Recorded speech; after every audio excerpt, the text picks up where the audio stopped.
Hello friends, welcome to Gargi classes. जैसे कि date आपको पता है, आज 11 जनवरी 2021 है। देख लेते हैं इंपॉर्टेंट आर्टिकल्स, इंपॉर्टेंट न्यूज़ जो हम इंडियन एक्सप्रेस के डिस्कस करेंगे। एडिटोरियल पेज ऑलरेडी अपलोडेड है, वो आप देख सकते हो प्लेलिस्ट में जाकर के या फिर वीडियो सेगमेंट में जाकर के। ठीक है, फर्स्ट आर्टिकल जो हम डिस्कस करेंगे that is about government budget में क्या करने वाली है जिससे कि हायर ग्रोथ रजिस्टर की जा सके। पूरा आर्टिकल देखेंगे अच्छे से कि किस तरीके से अब FRBM एक्ट को फिर से एक बार रिव्यू करने की बात आ रही है कि जो टारगेट था फिस्कल का उसकी बजाय अब डेट को कैसे कंट्रोल किया जाए। ठीक है, एक तो ये वाला आर्टिकल डिस्कस करेंगे। दूसरा आर्टिकल हम डिस्कस करेंगे इसी पेज पे, वो है ये आपके सामने कि इंडिया में भी लिथियम के रिजर्वॉयर्स मिलने के स्कोप हैं कर्नाटका में। देखेंगे कौन कौन से रीजंस हैं, कहाँ कहाँ पर और भी स्कोप है जहाँ पर रिसर्च हो रही है कि लिथियम जो जिस पे बेस्ड जो बैटरीज डेवलप होंगी जिससे कि electric vehicle, laptop, mobile phone, इनका प्रोडक्शन इंडिया में ज़्यादा हो सके। तो एक ये वाला आर्टिकल यहाँ से हम देखेंगे। इसके अलावा अगर आप देखोगे तो एक तो आया है, देखो डिज़ास्टर मैनेजमेंट से रिलेटेड एक एग्जांपल कभी लिखना हो कि भंडारा हॉस्पिटल में जो एक तरीके से एक एक्सीडेंट हुआ है, एक्सप्लोजन हुआ है जहाँ पे छोटे बच्चों की 10 बेबीज़ की डेथ हो गई। तो ये एग्जांपल के तौर पे बता सकते हो कि किस तरीके से हमारे यहाँ पर गाइडलाइंस को इग्नोर किया जाता है, रूल बेस्ड सिस्टम नहीं कर एक तरीके से फॉलो किया जाता। जो ये क्लिनिक्स हैं इनको अप्रूवल मिल भी जाता है तो ये चेक नहीं किया जाता कि फायर ब्रिगेड या फायर जो इवैक्यूएशन वाला सिस्टम है वो प्रॉपर काम कर रहा है कि नहीं कर रहा, उसके बावजूद उनको अप्रूवल मिल जाता है। तो ये एग्जांपल के तौर पे, बाकी तो देखो रियलिटी फैक्ट्स हैं वो हमारे बिल्कुल काम का भी नहीं है। एक यहाँ पर जब रेसिज्म के बारे में, डिस्क्रिमिनेशन या कहीं पर आप देखो भेदभाव वाली अगर भावना देखें तो वो चीज़ देखी गई है जो इंडिया ऑस्ट्रेलिया के बीच में जो टेस्ट मैच चल रहा था, आज ख़त्म हो गया वैसे तो ड्रॉ पे, बट आप देखोगे यहाँ पर सिडनी में कुछ लोगों ने मोहम्मद सिराज और जसप्रीत बुमराह में रेसिस्ट बेस्ड वहाँ पर कमेंट पास किए थे जिसकी वजह से एक बार गेम को 10 मिनट के लिए रोक दिया भी गया था। ठीक है, तो ये चीज़ आप देखोगे ये लगातार बढ़ती चली जा रही है। रेसिज्म वाली जो प्रॉब्लम है, वाइट ब्लैक वाला जो इशू है वो, तो मेनली हम इस पॉइंट से, इस पेज से 2 ही आर्टिकल डिस्कस करेंगे। इसके अलावा आगे चलते हैं। नेक्स्ट हम सीधे आ गए एक्सप्लेन पेज पे। एक्सप्लेन पेज पे एक तो ये वाले आर्टिकल का तो कुछ समरी लेंगे जिसमें जो गैस पाइपलाइन अभी लॉन्च की गई है हमारे प्राइम मिनिस्टर के द्वारा कोची से मंगलुरु के बीच में, तो ये क्या है, कौन सी अथॉरिटी है, उसके बारे में ब्रीफिंग लेंगे। बाकी तो ग्राउंड रियलिटी है वो इतने काम की नहीं है, बट ये मैप बड़ा काम का है, इसको थोड़ा डिटेल में जानने की कोशिश करेंगे। दूसरा ये आर्टिकल है जिसमें इश्यूज इन इंडियन एग्रीकल्चर के बारे में कि क्या इंडियन एग्रीकल्चर कहाँ पे स्टैंड करती है, क्या किया जाना चाहिए, और अभी ये प्रोटेस्ट हो रहा है तो उसमें क्या मायने हैं। देखो प्रोटेस्ट से ज़्यादा इंपॉर्टेंट है यहाँ पर जो एक एक एनालिसिस किया जा रहा है ना, वो डेटा बड़ा काम का है, वो मैं आपको नोट डाउन करवाऊंगा, आप नोट करते चले जाना। बड़ी काम की चीज़ बताई गई है इस आर्टिकल में, ठीक है, जो आपके लिए बहुत काम आ जाएगी। आगे देखें, तीसरा आर्टिकल इतना काम का नहीं है। आगे अगर चलें तो फिर इकोनॉमी पेज पे आ गए। वर्ल्ड पेज पे कोई इंपॉर्टेंट न्यूज़ है नहीं आज। और इकोनॉमी पेज पे अगर देखें तो ऑटोमेकर्स जो हैं वो रिलीफ मांग रहे हैं गवर्नमेंट से कि जो अभी टारगेट दिया हुआ है भारत स्टेज 6 इसका सेकंड फेज़ और जो कैफ़े 2 है उसके बारे में तो रिलीफ दे दो, क्योंकि अभी कोविड-19 की वजह से डिसरप्शन है, पैसा है नहीं, एडवांसमेंट लाया नहीं जा सकता, फ्यूल एफिशिएंसी नहीं लाई जा सकती, एमिशन जो होता है पॉल्यूटेंट्स का वो हम कम नहीं कर सकते, थोड़ा रिलैक्सेशन डिमांड कर रहे हैं गवर्नमेंट से। तो यहाँ पर जानने वाली जो चीज़ है वो है एक तो BS6 स्टैंडर्ड्स के बारे में और एक कैफ़े 2 के बारे में जानना। बाकी चीज़ें तो वही है जो मैंने आपको बता दी, कोविड-19 की वजह से ये डिमांड की जा रही है। तो ये 2 चीज़ें जो हैं इनके बारे में आप ज़रूर एक बार ढूंढ लेना, गूगल कर लेना, या फिर आपको लेट रात तक आपकी इनकी डिटेल मिल जाएंगी कि क्या कैफ़े है और क्या BS6 नॉर्म्स हैं। इसके अलावा अगर हम देखें तो फाइनेंशियल ईयर 2021 जो कि अभी करंटली चल रहा है उसकी अगर बात करें तो करेंसी जो सर्कुलेशन में है वो 13% इंक्रीज़ हो गई है पिछले 9 महीने में। ठीक है, इस आर्टिकल के शुरुआती 1-2 पैराग्राफ इंपॉर्टेंट है या जानना ज़रूरी है, वो हम देख लेंगे। बाकी यहाँ पर कोऑपरेटिव बैंक्स के बारे में है तो कोऑपरेटिव बैंक्स के बारे में डिटेल आपको गूगल करनी पड़ेगी, क्योंकि ये जो डिटेल्स हैं ये इतने हमारे ज़्यादा काम की है नहीं, बट आपको एक बार इस बारे में ज़रूर देख लेना चाहिए कि किस तरीके से कोऑपरेटिव बैंक स्टैब्लिश होती है, किस तरीके से काम करते हैं। ठीक है, तो ये वाला आर्टिकल भी हम एक बार देख लेंगे। अब चलते हैं एक एक को डिटेल में देखते हैं। फर्स्ट आर्टिकल है गवर्नमेंट का जो एक्सपेंडिचर बढ़ाने का जो टारगेट है, जिसमें हाई स्पेंडिंग स्कीम्स हैं उनको थोड़ा एक्सपेक्ट किया जा रहा है हेल्थ केयर, इंफ्रास्ट्रक्चर और हाउसिंग सेक्टर में। देखो कोविड-19 की वजह से इकोनॉमी में एक सर्कुलेशन रुक गया है, रिसेशन का माहौल बन गया है, तो फिर बाद में दिमाग में आता है कीन्स का जो मंत्र था, वो मंत्र क्या था कि जब भी कोई जीडीपी ग्रोथ को रजिस्टर करना हो और इकोनॉमी रिसेशन का सामना कर रही हो तो वहाँ पर गवर्नमेंट को इंटरवेंशन करने की ज़रूरत होती है, इस पर ध्यान देने की ज़रूरत है। मार्केट फोर्सेस पे आप उस टाइम पे छोड़ नहीं सकते हो, ठीक है। तो ये देखेंगे कि आगे इसमें क्या क्या स्कोप बन रहा है। तो मेनली 3 ऐसे सेगमेंट्स हैं जिन पर ध्यान दिया जा सकता है, जिनकी बात बार बार एक्सपर्ट्स के द्वारा भी कहा गया है कि हेल्थ केयर पे ध्यान दे लो, इंफ्रास्ट्रक्चर पे ध्यान दे लो, हाउसिंग सेक्टर है उसमें कहीं ना कहीं आप जॉब्स क्रिएट करो, ज़्यादा से ज़्यादा यहाँ पर एक तरीके से फिस्कल स्टिमुलस दो। तो इन पे बेस्ड जितने भी सेक्टर है, जैसे स्टील हो गया या फिर सीमेंट सेक्टर है, वहाँ पर भी ऑटोमेटिकली जॉब क्रिएट होने लग जाएगी। तो इस पर ध्यान देने के लिए कहीं ना कहीं स्कोप बन रहा है जो आने वाला बजट है 2021-22 का, उसमें। ठीक है, आगे देखते हैं इस आर्टिकल में क्या है। कीन्स के बारे में आप पढ़ते ही हो, इकोनॉमी के जब भी चैप्टर हम शुरू करते हैं, चाहे रमेश सिंह पढ़ो या फिर चाहे कोई भी नोट्स पढ़ो आप, तो उनमें आपको देखने को मिलता है ही कि कीन्स ने क्या कहा था कि मार्केट फोर्स की अगर बेस भरोसे रह जाओगे तो बर्बादी ही बर्बादी है। अब जब रिसेशन आ जाए तो गवर्नमेंट को ही इंटरवेन करने की ज़रूरत है। और सुबह भी हमने एक आर्टिकल देखा था जिसमें बताया गया था न्यू डील के बारे में, इंडियाज़ न्यू डील। ठीक है, 1935 में जो यूएसए ने शुरू की थी, बड़े इंफ्रास्ट्रक्चर प्रोजेक्ट्स में इन्वेस्ट किया था, जिसकी वजह से लगभग 15 लाख से भी ज़्यादा जॉब्स क्रिएट की गई थी। वही चीज़ अभी देखने वाली बात है। अभी गवर्नमेंट ने जितना एक्सपेंडिचर करना था उससे केवल 1.5% ही ज़्यादा जीडीपी का एक्सपेंडिचर बढ़ाया है अभी जो करंट फाइनेंशियल ईयर चल रहा है। तो बात यह है कि अभी जो पैसा बचा हुआ है वो कहीं ना कहीं 2020-21-22 के जो बजट में है वो कहीं ना कहीं गवर्नमेंट जो है स्पेंड करने की बात करेगी। दूसरा जो प्रोविज़न है जिस पर डिस्कशन होगा वो ये है कि fiscal responsibility and budget management act, उसको अब देखा जाएगा। जो एनके सिंह पैनल ने रिकमेंडेशन दी थी ना, उन्होंने तो ये कहा था कि आप फिस्कल डेफिसिट को 3% के अंदर अंदर रखो, ठीक है। बट अभी ये अनअवॉइडेबल सर्कमस्टांसेस आ गई, तो इस वजह से एफआरबीएम एक्ट को अब थोड़ा सा रिव्यू करके कुछ नए प्रोविजंस पे अब बात की जाएगी। अब ध्यान दिया जाएगा फिस्कल डेफिसिट को कंट्रोल करने की बजाय या अंडर कंट्रोल या मतलब एक लिमिट के अंदर लाने की बजाय अब ध्यान दिया जाएगा डेट टू जीडीपी कि कर्जा कितना है सरकार पर। अभी अगर हम देखें सरकार पर कर्जा लगभग 85% ऑफ जीडीपी, तो बहुत बढ़ चुका है, जो कि 72% तो है पर एक्सपेक्टेड कितना है पूरा होते हुए 85%। तो इसको कैसे उतारा जाए ये बड़ी एक अपने आप में चीज़ है, ठीक है। तो सबसे इंपॉर्टेंट डेट टू जीडीपी वो है मेन प्राइमरी टारगेट रख के गवर्नमेंट आगे चलना चाह रही है।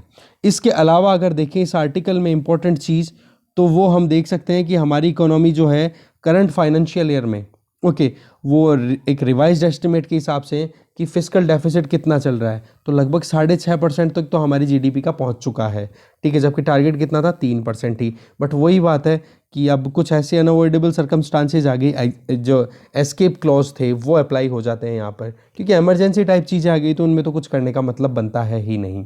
दूसरा यहाँ पर बात आ जाती है, सुबह जो मैंने बताया था कि 11% के लगभग वो हेडलाइन इन्फ्लेशन था, ठीक है। हेडलाइन का मतलब आप फ्यूल और जो फूड होता है, खाने पीने की चीज़ें जो या फिर फ्यूल होता है जिसमें प्राइस फ्लक्चुएशन बहुत ज़्यादा होता है, ठीक है, वो इंक्लूडेड होता है, ठीक है। जबकि इसमें से अगर आप निकाल देते हो ना इसको, फ्यूल और फूड को, तब वो कोर इन्फ्लेशन आ जाती है। बट हमारी हेडलाइन इन्फ्लेशन है वो लगातार 11% तक बनती चली जा रही है। ये तो कहीं ना कहीं देखो कंसर्न वाली बात भी है ही, जो बहुत बारे आर्टिकल्स में हमने देख लिया। तो मोटी मोटी जो चीज़ थी वो हमने देखी एफआरबीएम एक्ट की, और कौन से प्रोजेक्ट्स में ज़्यादा इन्वेस्ट किया जाएगा और उसका फ़ायदा कौन कौन से और सेक्टर्स में मिलेगा, ठीक है। देखते हैं दूसरा आर्टिकल है जिसमें लिथियम डिपॉजिट्स की बात की जा रही है कर्नाटका में। देखो अभी लिथियम बैटरीज़ की बड़ी हमारी डिमांड बढ़ने वाली है, क्योंकि electronic vehicle, mobile manufacturing hub बनना, ये सारी चीज़ों में लिथियम बैटरी बड़ी इंपॉर्टेंट हो जाती है। तो लिथियम के लिए जो एल्केली मेटल की रिक्वायरमेंट होती है वो कहीं ना कहीं साउथ अमेरिका में ज़्यादा मिलता है।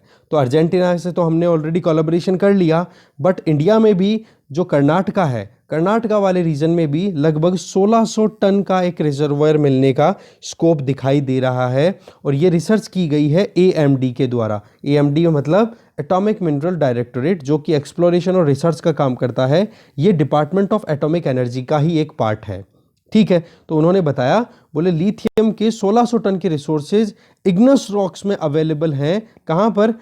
ये रीजन है जिसका नाम है मारलागला और अल्पटना, ठीक है। मारलागला अल्पटना रीजन, ये कहाँ पर है? कर्नाटका के मांड्या रीजन, मांड्या डिस्ट्रिक्ट में। तो ये ध्यान रखना आप कि रिसेंटली ये रीजन न्यूज़ में था, किससे एसोसिएटेड है, कौन से स्टेट में, मारलागला अल्पटना, ठीक है। तो ये ज़रूर आप ध्यान रखना। तो गवर्नमेंट ने अपनी तरफ से कोशिश की है, हार्ड रॉक से एक्सट्रैक्शन का भी जो तरीका है वो भी निकालने की कोशिश की है। और आप देखोगे इसका कलर कैसा, सिल्वर वाइट मेटल होता है ये, ठीक है। कलर में सिल्वर से वाइट इसकी दिखने में होती है। इसके अलावा जो ऑप्शंस है लिथियम के निकालने के, तो एक तो देखो ब्राइन पूल्स है राजस्थान में, गुजरात में, माइका बेल्ट है उड़ीसा और छत्तीसगढ़ में। तो यहाँ पर भी थोड़ा बहुत स्कोप है कि लिथियम का एक्सट्रैक्शन किया जा सके। अभी मुद्दा कहाँ पे फंस जाता है कि चाइना के साथ में हमारा इकोनॉमिक ऑफेंसिव स्टांस चल रहा है लगातार, क्योंकि जब से लद्दाख में हमारे जो स्टैंड ऑफ चल रहा है उसकी वजह से चाइना की बहुत सारी कंपनीज पे हमने बैन लगा दिया है। तो ये एक तो ये जो मारलागला अल्पट्टा एरिया है ये हो गया, या फिर नागामंगला शिस्ट बेल्ट है वहीं कर्नाटका में मांड्या रीजन में ही, तो वहाँ पर भी थोड़ा सा स्कोप है कि इग्नस रॉक में वहाँ पर एक्सट्रैक्शन किया जाए। अब एक्सट्रैक्शन के लिए जो स्कोप या काम में लिया जाता है तरीका वो है सोलर इवेपोरेशन। इसके अलावा हार्ड रॉक का जो हार्ड रॉक से जो एक्सट्रैक्शन है लिथियम आयन का, उसके अलावा राजस्थान के सांबर में, पचपदरा में, राजस्थान में है, ये ध्यान रखना, दोनों की दोनों लेक्स राजस्थान में है ना, सांबर और पचपदरा। रन ऑफ कच्छ कहाँ पर है? गुजरात में है। तो राजस्थान, बिहार, आंध्र प्रदेश वाले बेल्ट में भी बड़े स्कोप हैं। उड़ीसा, छत्तीसगढ़, कर्नाटका वाले रीजन में भी पोटेंशियल है कि किसी भी तरीके से ये लिथियम हम वहाँ निकाल सकें। अब हमारे तो रिजर्वायर कितना बताया है? 1600 टन का, जबकि आप देखो अर्जेंटीना में कितना है? 1700 मिलियन टन का, बोलीविया में 2100 मिलियन टन का, ऑस्ट्रेलिया में आप देखो 6.3 मिलियन टन का, और चाइना में 4.5 मिलियन टन्स का यहाँ पर स्कोप है। तो इसके कंपैरिजन में हमारे यहाँ पर रिजर्वायर बहुत कम है। बट वही है, डिमांड बढ़ेगी तो कुछ ना कुछ तो सेल्फ सफिशिएंसी की तरफ काम किया जाए, ठीक है। उसी चीज़ को ध्यान में रखने की बात है। अगर हम देखें पिछले साल के मिडिल में, तो इंडिया ने अपनी तरफ से स्टेट फ्लोटेड एक स्टेट ऑन्ड कंपनी को फ्लोट किया था। फ्लोट का मतलब हो गया एक तरीके से नई कंपनी लॉन्च की थी, जो कि आप देखोगे कोलैबोरेशन बेस्ड वो कंपनी है, जिसका नाम है खनिज विदेश इंडिया लिमिटेड, जिसमें नाल्को, हिंदुस्तान कॉपर लिमिटेड और जो MEL है उसका पूरा कोलैबोरेशन है, ठीक है, जिससे कि कंपनी में रिजर्वायर को पता कर सके। अब जो अर्जेंटीना है वो 3rd लार्जेस्ट रिजर्वायर कंट्री है, तो उसके साथ में तो देखो हमने एग्रीमेंट साइन भी कर लिया है, और हमारी तरफ से साइन करने वाली कंपनी का नाम क्या है? खनिज विदेश इंडिया लिमिटेड। इसके अलावा आप देखोगे सबसे ज़्यादा रिजर्वायर कहाँ पे दिखाई दे रहे हैं आपको?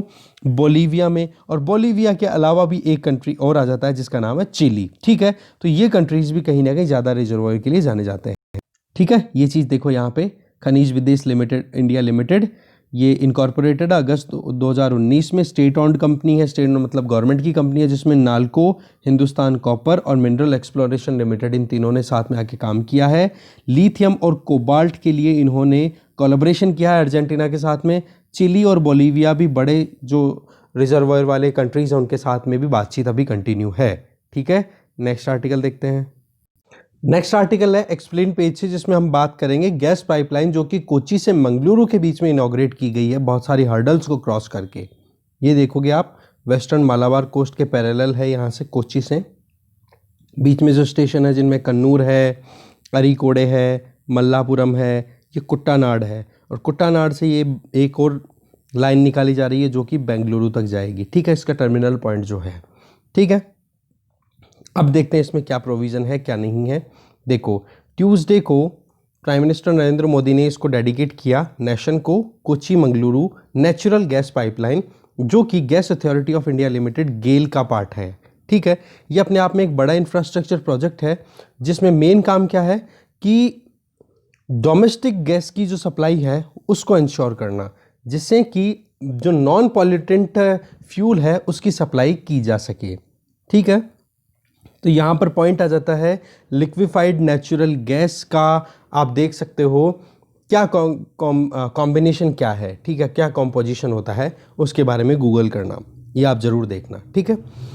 इसके अलावा अगर देखें पेट्रोनेट एलएनजी 2013 में इसका पता पड़ गया था, बट वही है, बहुत सारी हर्डल्स थी, बहुत सारी परेशानियाँ थी सेफ्टी को लेकर के, सिक्योरिटी को लेकर के, तो डिले पे डिले चलता जा रहा था। तो वो क्लैरिटी होने के बाद में अब ये फाइनली इनॉग्रेट कर दी गई है, ठीक है। इसमें आप देखोगे फेजेस की बात जब की जा रही है, वो फेजेस हमारे इतने काम के हैं नहीं कि कितने किलोमीटर कहाँ से कहाँ पहुँचा, कौन सी कंपनी है, वो माइन्यूट डिटेल में हमें जाने की ज़रूरत नहीं है। फिलहाल हम देख सकते कर्नाटका से मंगलुरु से शुरू हुई कहाँ पे, और इधर बेंगलुरु में एक इसकी ब्रांच जा रही है, ठीक है। देखते हैं नेक्स्ट आर्टिकल। नेक्स्ट आर्टिकल है इशू इन इंडियन एग्रीकल्चर। देखो फार्मर्स एजिटेशन कर रहे हैं, कोई प्रॉब्लम तो है, खैर कंटिन्यू चल रहा है, सॉरी। गवर्नमेंट मिनिस्टर्स ने लगातार कोशिश की एमएसपी को लेकर के, कहीं ना कहीं इनसिक्योरिटी है उनके मन में। तो पॉइंट यह आ जाता है कि क्या एमएसपी है या कुछ और इंपॉर्टेंट इश्यूज भी हमें जानने की जरूरत है। जी बिल्कुल जानो। नंबर 1, क्या सिचुएशन है लैंड होल्डिंग की, तो यहाँ पे डेटा लिखना शुरू कर दो। देखो 2010-11 में लगभग 157 मिलियन हेक्टेयर ज़मीन थी ना, वो खेती के काम आया करती थी। सॉरी 159.5 मिलियन हेक्टेयर ज़मीन थी, वो 2010-11 में काम आया करती थी खेती के लिए, जो घटकर कितनी हो गई 157 मिलियन हेक्टेयर। मतलब आप देखोगे जो एरिया है एग्रीकल्चर के लिए वो तो घटा है, बट ऑपरेशनल होल्डिंग्स की मालिकाना हक के हिसाब से जो ज़मीन के टुकड़े हुए वो बढ़ गए, ठीक है। 2010 में कितने थे, 2010-11 में 138.3 मिलियन, और बढ़कर कितने हो गए 146 मिलियन। कहने का मतलब लैंड फ्रैगमेंटेशन बहुत बढ़ गया। इसके अलावा इंपॉर्टेंट चीज़ क्या जाती है कि एवरेज लैंड होल्डिंग देखी जाए ना, एक फार्मर के पास में एवरेज निकाला जाए कि कितनी ज़मीन है, तो 2010 के टाइम पे हुआ करता था 1.2 हेक्टेयर ज़मीन, जो कि 2015-16 में घट के 1.08 हेक्टेयर हो गई, जो कि घटी है। लैंड होल्डिंग बढ़ गई, तो वही बात है, सेम साइज नंबर्स ज़्यादा हो गए, डिवाइड करोगे तो ऑटोमेटिकली डिवीजन आएगा, तो वो कम ही आएगा। ये कहीं ना कहीं कंसर्निंग पॉइंट आता है। दूसरा, अगर हम फार्मर्स की बात करें तो इंडिया में लगभग 14.6 करोड़ फार्मर्स हैं, जिनमें से 86% तो वो हैं जिनके पास में, जिनकी लैंड होल्डिंग 2 हेक्टेयर उनसे कम है। इसका मतलब क्या हो गया, स्मॉल एंड मार्जिनल फार्मर्स हैं, एसएमएफ हैं वो, ठीक है।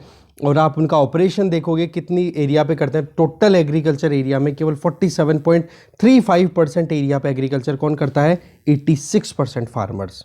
तो आप देख सकते हो इनइक्वालिटी कितनी ज़्यादा है। और ये जो मार्जिन है ना लैंड होल्डिंग का, कम कहाँ पर है, UP, Bihar, Maharashtra, MP, Karnataka, majorly 5 ये स्टेट्स का नाम दे रहे हैं।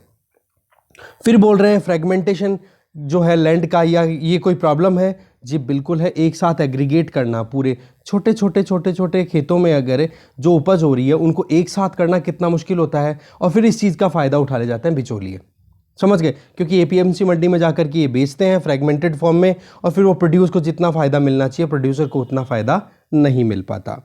अब बात आ जाती है वर्कफोर्स की।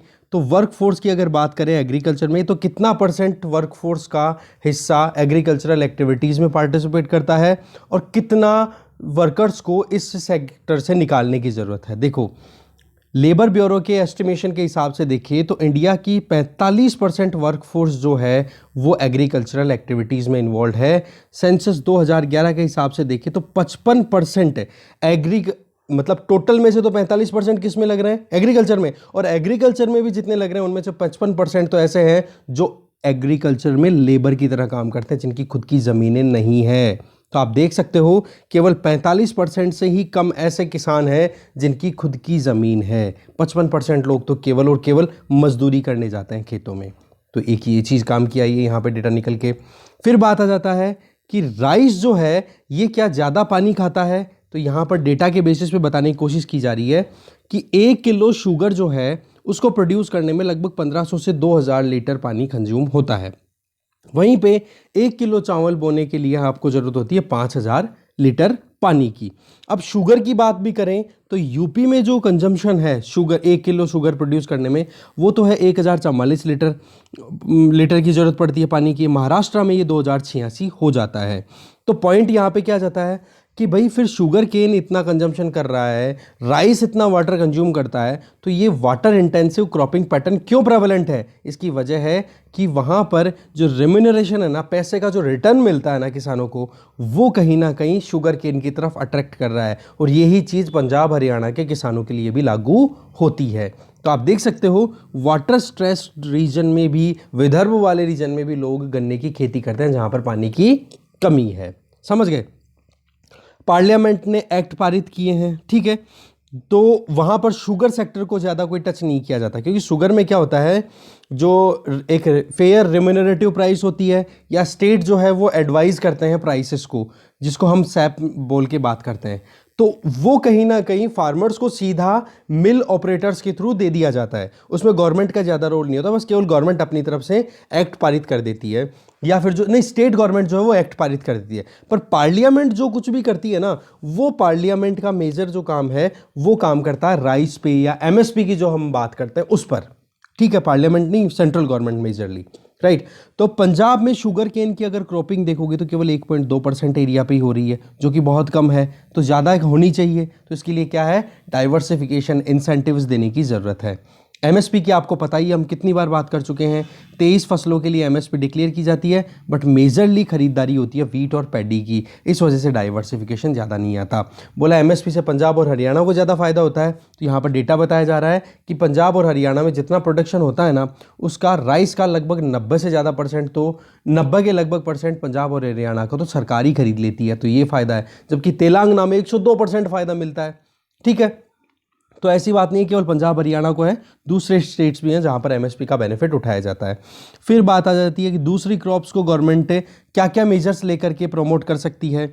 देखो, एक तो national agriculture cooperation marketing federation NAFED होता है, एक होता है small farmer agri business consortium SFAC होता है।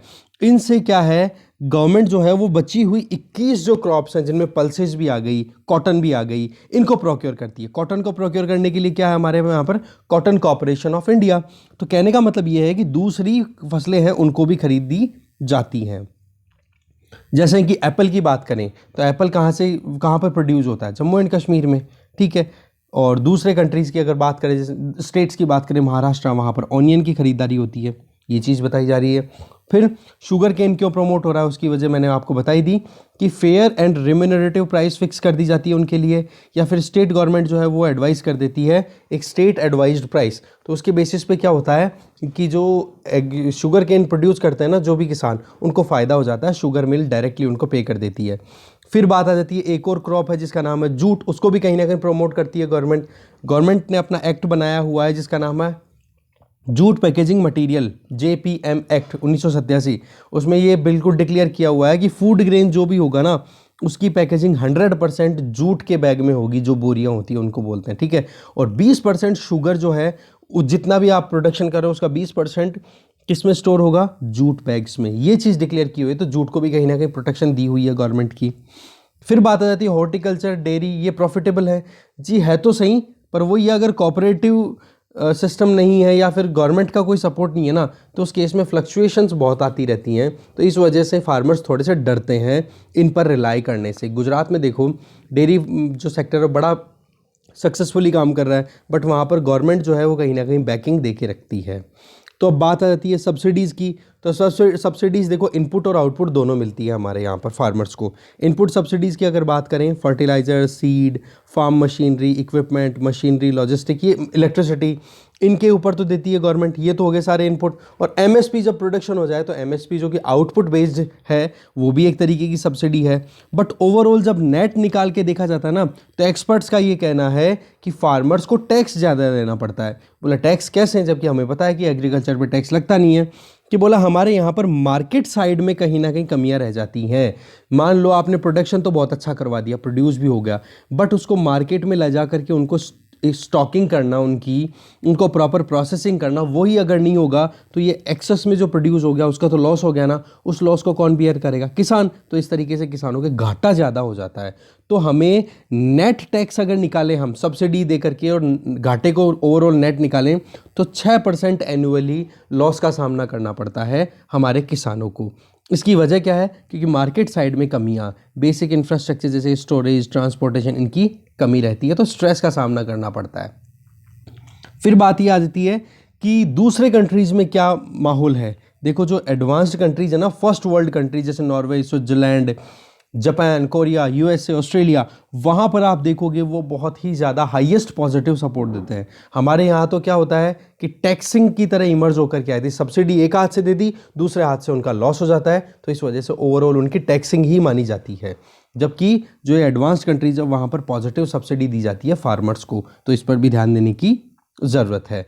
मिडिल क्लास और रिच क्लास की अगर बात करें तो फार्मर्स के हिसाब से उनको कितना फ़ायदा क्या होता है, बोलो उनको भी बहुत फ़ायदा दिया जाता है। ऐसी बात नहीं है केवल फार्मर्स को ही मिलती हो, क्योंकि LPG, gold, aviation turbine fuel, railway की टिकट हो गया, इनकम टैक्स में एग्जम्पशन हो गया, जो बैंक में पैसा सेव करते हैं उसके ऊपर जो इंटरेस्ट रेट मिलती है, उस वजह से भी कहीं ना कहीं मिडिल क्लास और रिच क्लास कहीं ना कहीं पीछे नहीं रहती, एक ये आर्ग्यूमेंट दिया जाता है। फिर बाद में ये बोल रहे हैं जो फार्मर्स एजिटेट कर रहे हैं वो नए लॉज के अगेंस्ट में क्यों जा रहे हैं, जबकि लगातार ये बोला जा रहा है कि फार्मर्स के लिए सही है ये। तो एक तो ये कि मंडियों के बाहर वो कोई रॉबस्ट सिस्टम नहीं देख पा रहे हैं कि उनका जो प्रोड्यूस है उनको सही तरीके से खरीदा जाए। ओपन एंडेड प्रोक्योरमेंट जो होगी उसमें क्या होती है, कहीं ना कहीं ट्रबल रहती है, फ्लक्चुएशन ऑफ द मार्केट वो थोड़ी सी इशू रहती है।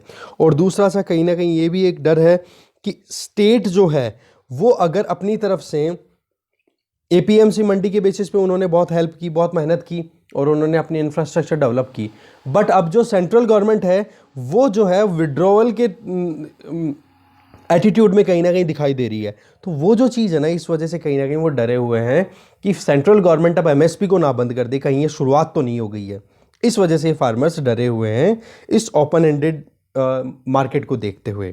फिर बात आ जाते हैं कि जो फार्मिंग है ये क्या मार्केट फोर्स पे छोड़ी जा सकती है? जी बिल्कुल भी नहीं, मार्केट फोर्स पे हम 100% नहीं छोड़ सकते हैं फार्मिंग को, क्योंकि मार्केट फोर्स पे अगर छोड़ दोगे ना तो फिर बाद में वॉलेटिलिटी बहुत ज़्यादा आ जाती है, फ्लक्चुएशंस को कंट्रोल तो अल्टीमेटली आपको करनी पड़ती है। हाँ, एक ऑप्शन भले ही गवर्नमेंट ने तैयार किया है फार्मर प्रोड्यूस ऑर्गेनाइजेशन क्रिएट करने का, बट उसमें भी फार्मर्स को एजुकेशन दिलाने की ज़रूरत है। हमारे फार्मर्स जो हैं वो इतने एजुकेटेड नहीं है जो कि फ्यूचर मार्केट में काम कर सके। जैसे कि आज एक खेत है, उस पर बोला जा रहा है कि हम यहाँ पे कोई भी फसल उगाएंगे, गेहूं की मान लो, तो आने वाले 1 साल बाद में हमारे यहाँ पर मान लो 10 क्विंटल गेहूं हो जाएगा। तो ये इसके बेसिस पे आपने अब बोल दिया कि हाँ इसके भाव कितने, और आपको उसके बेसिस पे कुछ एडवांस पैसा मिल गया, और फ्यूचर में देखा गया तो ये आपको कुछ ना कुछ मिल रहा है, नहीं मिल रहा, तो उसके लिए एक फार्मर को अवेयर होना तो ज़रूरी है ही ना। ये फ्यूचर ट्रेडिंग हो गई कि हाँ भाई फ्यूचर में जो होगा उसके लिए आप मुझे अभी से पेमेंट दे दो, तो उसके लिए कहीं ना कहीं सपोर्ट और गाइडेंस की ज़रूरत है गवर्नमेंट की तरफ से। फिर बात आ जाती है प्रोक्योरमेंट को क्या अबॉलिश किया जा सकता है, और क्या पीडीएस सिस्टम इस तरीके से चलेगा? देखो हमारे यहाँ पर पीडीएस सिस्टम जो है वो अभी बंद नहीं होने वाला। जैसा कि हमने देखा नेशनल फैमिली हेल्थ सर्वे का जो डेटा आया है 5वें राउंड का, माल नरिशमेंट अभी भी इंडिया में कंटिन्यू है। इन जो आईसीडीएस जैसी स्कीम्स है वो लगातार चलती रहेंगी, तो पीडीएस सिस्टम को तो बंद करना कहीं स्कोप बनता ही नहीं है। कम से कम 2030 तक तो पीडीएस के लिए प्लान और बना देना चाहिए गवर्नमेंट को। तो कहने का मतलब ये हो गया कि गवर्नमेंट की प्रोक्योरमेंट जो है वो बंद नहीं होने वाली है, ये एक इंपॉर्टेंट चीज़ बता रहे हैं। फिर बात ये आ रही है कि हायर कंज्यूमर प्राइसेस की अगर बात करें, जैसे कि असेंशियल कमोडिटीज़ एक्ट को भी कहीं ना कहीं रिलैक्स किया जा रहा है, तो वहाँ पर लार्ज कॉरपोरेट्स एंटर हो जाएंगे, तो वो तो कहीं ना कहीं ज़्यादा महंगी चीज़ें बेचेंगे। तो राइटर यहाँ पे बोल रहे हैं कि एग्रीकल्चरल कमोडिटीज़ की अगर बात करें तो इंडिया जो है अभी भी बहुत सारी ऐसी एग्रीकल्चर कमोडिटीज़ है वहाँ पर डेफिसिट का सामना कर रही है। इंपॉर्टेंटली बात हो रही है पल्सेस की। आज अगर हम देखें तो पल्सेस इंपोर्ट ही करते हैं, एक्सपोर्ट करने की कंडीशन में नहीं है, और ई कॉमर्स कंपनीज़ को अगर स्टॉकिंग अलाउ कर दी तो फिर वो अपने हिसाब से ज़्यादा परेशानियों का कारण बन सकती है, प्राइस राइज कर देंगे अपने हिसाब से। तो इंपॉर्टेंट चीज़ यहाँ पे क्या सजेस्ट कर रही हैं कि गवर्नमेंट को एक चीज़ कंपलसरी बना देनी चाहिए कि जो भी स्टॉकिंग करे वो stocking warehousing development and regulatory authority के अंडर रजिस्टर होने वाले वेयर हाउसेस के अंडर ही की जाए। कहने का मतलब ये warehousing development and regulatory authority, इसमें जिन वेयर हाउसेस को रजिस्टर किया हुआ है वहीं पर केवल स्टॉकिंग की जा सके। प्राइवेट स्टॉक होल्डिंग है उसको बिल्कुल ओपन अप रखा जाए कि भाई ये कहाँ कहाँ पर स्टॉक किया जा रहा है किसी भी कॉरपोरेट के द्वारा। इससे क्या होगा, मार्केट में अगर पल्सेज की या कोई भी डेफिसिट है किसी भी कमोडिटी की, तो उस चीज़ को मेंटेन की जा सके उस टाइम पे। अब बात आ जाती है स्टेट गवर्नमेंट का रोल क्या है फेयर प्राइस में? देखो, स्टेट गवर्नमेंट अपनी तरफ से हमेशा से कोशिश करती रही है, बट सेंट्रल गवर्नमेंट जो है वो विड्रॉ नहीं कर सकती। अभी आप देखोगे बहुत सारी स्कीम चलाई गई थी, जैसे मध्य प्रदेश में भी बताई गई थी कि जो राष्ट्रीय कृषि जो मध्य प्रदेश में एक स्कीम शुरू की गई थी कि जो भी किसान अपना माल मार्केट में बेचने जा रहा है और उसको उतना जितना पैसे में बेचना था उस पैसे में ना बेच करके उसको थोड़ा घाटा हो रहा है, तो वो घाटा सरकार जो है वो उसकी भर्ती करेगी, पूरी की पूरी फुलफिलमेंट करेगी उस चीज़ का। तो वो जो चीज़ है वो कहीं ना कहीं सक्सेसफुल नहीं हुई। उड़ीसा, छत्तीसगढ़ का अभी लेटेस्ट ही एग्जांपल है छत्तीसगढ़ का, तो कि वहाँ उन्होंने बोल दिया कि सेंट्रल गवर्नमेंट हमें रेम्यूनरेशन के तौर पे पैसे नहीं भेज रही है, इस वजह से हम प्रोक्योरमेंट ज़्यादा नहीं कर सकते। तो सेंट्रल गवर्नमेंट को देखो थोड़ा उनको सपोर्ट करने की ज़रूरत है। इसी तरीके से आप देखोगे राष्ट्रीय कृषि विकास योजना है, वो स्टेट्स को इंसेंटिवाइज करने के लिए उसी के अंडर में ये पूरा प्रोग्राम था, स्टेट डिसेंट्रलाइजेशन प्रोक्योरमेंट, बट वो ये इम्प्लीमेंटेशन प्रॉपर नहीं है। तो अब गवर्नमेंट को आने वाले 5 सालों के लिए क्या करने की ज़रूरत है? देखो, रिसर्च पे ध्यान देने की ज़रूरत है। नंबर 1, लो प्रोडक्टिविटी स्टेट्स को आइडेंटिफाई करके और उनको पर ध्यान देने की ज़रूरत है। बेटर सीड देने की ज़रूरत है, इरिगेशन फैसिलिटी अच्छी देने की ज़रूरत है, क्लाइमेट रेजिलियंट क्रॉप पैटर्न तैयार करने की ज़रूरत है। कुछ स्टेट्स ऐसे हैं जिन्होंने बहुत अच्छा ऑलरेडी परफॉर्म कर लिया है, बट कुछ ऐसे हैं जहाँ पर अभी भी प्रॉब्लम है। ड्रॉट टॉलरेंट वेराइटीज़ वाले सीड हैं वो स्प्रेड करने की ज़रूरत है, जहाँ पर रेन फेड मतलब मॉनसून बेस्ड जो जहाँ पर एग्रीकल्चरल प्रैक्टिस होती है वहाँ पर गुड क्वालिटी के सीड दे दिए जाएँ, जहाँ पर 15 से 20% ज़्यादा जो है प्रोडक्टिविटी वो आ जाए। 2018 में नीति आयोग के एक वर्किंग ग्रुप ने स्टडी की थी जिसके चेयरमैन थे डॉक्टर प्रमोद कुमार। उन्होंने अपनी पब्लिकेशन की थी जिसका टाइटल था डिमांड सप्लाई प्रोजेक्शन टुवर्ड्स 2033। तब उसमें पता पड़ा था कि इंडिया देखो सरप्लस है वीट और राइस में, बट अगर आप बात करोगे पल्सेस की तो हमारे यहाँ पर डेफिसिट है, कंसिडर की जा रही है 5 से 7 मिलियन टन की, ठीक है, पल्सेस की। तो हम लगातार कहीं ना कहीं वो इंपोर्ट ही करेंगे। ऑयल सीड की बात करोगे तो उसमें भी हमारे यहाँ डेफिसिट है लगभग 50 मिलियन टन का। तो हमें ये जो गैप है इसको फुलफिल करने की ज़रूरत है, और इसके लिए पंजाब और हरियाणा बेस्ट जगह है जहाँ पर पल्सेस और ऑयल सीड को प्रमोट किया जा सकता है। ठीक है, देखते हैं आगे कुछ इंपॉर्टेंट आर्टिकल्स और। अगला आर्टिकल है जो है फाइनेंशियल ईयर 2021 में करेंसी जो सर्कुलेशन वो 13% इंक्रीज हो गई है। ये जो स्टार्टिंग के 9 महीने हैं उनमें ही करेंसी सर्कुलेशन की अगर बात करें तो लोगों के हाथ में पैसा कितना घूम रहा है, 9 महीने में इतना ज़्यादा हो गया है। तो जो करेंसी इन सर्कुलेशन की अगर बात करें इसके बारे में डेटा रिलीज़ किया जाता है रिजर्व बैंक ऑफ इंडिया के द्वारा, ठीक है, जो कि 1 जनवरी 2021 को कितना हो गया 27,70,315 करोड़ रुपए, जो कि मार्च 31 2020 को कितना था 24,47,312 करोड़। कहने का मतलब 13.2% से इंक्रीज हो गई है करेंसी इन सर्कुलेशन। ये क्यों कंसर्निंग है? देखो, जब डिमोनेटाइजेशन किया गया था, ठीक है, डिजिटल इंडिया को प्रमोट करने की बात की जा रही थी, तो उस टाइम पे ये था कि जो सर्कुलेशन में करेंसी है उसको कम से कम किया जाए। बट अभी कोविड-19 की वजह से फिस्कल स्टिमुलस देना, इसकी वजह से भी कहीं ना कहीं ज़्यादा करेंसी अभी सर्कुलेशन में है। बट रही सही में सर्कुलेशन में पूरा नहीं है, वो रुकी हुई है, लोगों ने स्टॉक कर रखा है कि भाई फ्यूचर में पता नहीं क्या प्रॉब्लम आ जाएगी जिसकी वजह से हम आगे सेटल कर सकें हमारे डिमांड्स को। ठीक है, तो आरबीआई ने अपनी तरफ से डिटेल दी है थोड़ा सा आइडिया लेने के लिए। बाकी इकोनॉमी पेज पे इतना कुछ डिटेल आई नहीं जो हमारे इतना कुछ काम की हो। कोऑपरेटिव बैंक्स के बारे में आप देख सकते हो, और यहाँ पे मैंने बताया था भारत 6 स्टेज 2 के बारे में, और एक कैफ़े, ये क्या है कैफ़े 2, इनके बारे में हम डिटेल में फिर से देखेंगे। जो वीडियो रात तक लेट तक आएगा जिसमें देखते हैं, या फिर आप खुद गूगल कर लो, मैं कोशिश करूँगा दे पाऊँ, ना दे पाऊँ तो आप प्लीज़ देख लेना। वीडियो यहीं ख़त्म है। Thank you very much.